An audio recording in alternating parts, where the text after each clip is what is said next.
ابن دینار رحمہ اللہ تعالیٰ نماز پڑھ رہے ہیں تو لوگ چھپ کے نماز پڑھتے ہیں، اندھیرا کر کے نماز پڑھتے ہیں۔ تو آپ اندھیرا کر کے نماز پڑھ رہے ہیں، چور آ گیا چوری کرنے کے لیے۔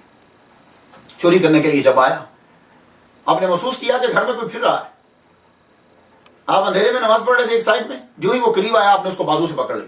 آپ اس وقت رکوع میں جا رہے تھے، آپ نے اس کو پل کیا ڈاؤن، نیچے جھکا دیا، اتحیات پڑھنے کے بعد سلام پھیرا۔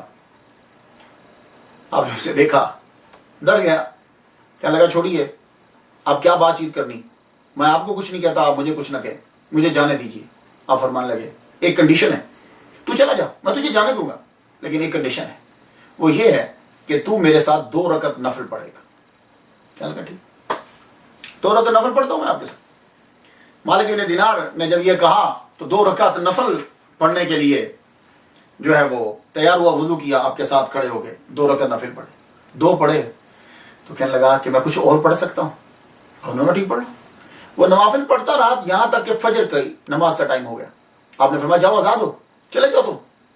تو مالک ابن دینار سے کہنے لگا میں آپ کے ساتھ فجر کی نماز پڑھ سکتا ہوں۔ آپ نے فرمایا ٹھیک ہے، فجر کی نماز پڑھ لیں۔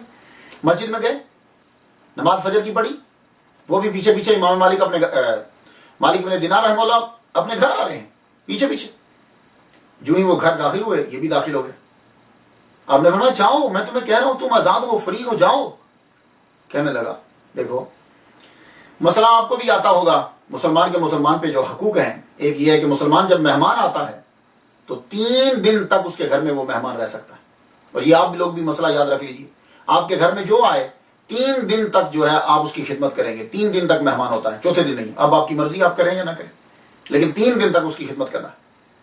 دیکھو اس دور کے چور کتنے پڑھے لکھے ہیں کہ وہ بھی یہ حدیث جانتا ہے کہ مہمان 3 دن تک ہوتا ہے۔ حضرت امام مالک مسکرا پڑے، کہنے لگے ٹھیک ہے رہو۔ 3 دن وہ چور جو چوری کرنے آیا تھا امام مالک ابن دینار رحمہ اللہ کے ساتھ رہے۔ دن کو دیکھتے کہ وہ روزہ رکھ رہے ہیں، رات کو دیکھتے کہ عبادت کر رہے ہیں۔ 3 دن کے بعد اس نے اجازت چاہی، آپ نے فرمایا چل۔ جب وہ چور واپس پہنچا تو اس کے ساتھ ہی پوچھنے لگے کہاں گئے تھے، ہم تو تمہیں تلاش کرتے رہے، اتنا دیر کہاں گزاری؟ کہنے لگے بس گیا تھا ایک جگہ ڈاکہ ڈالا۔ کہا بہت مال ہاتھ لگا ہوگا؟ کہاں بڑا مال لگا، میں نے لوٹا اور مجھے کسی نے لوٹ لیا۔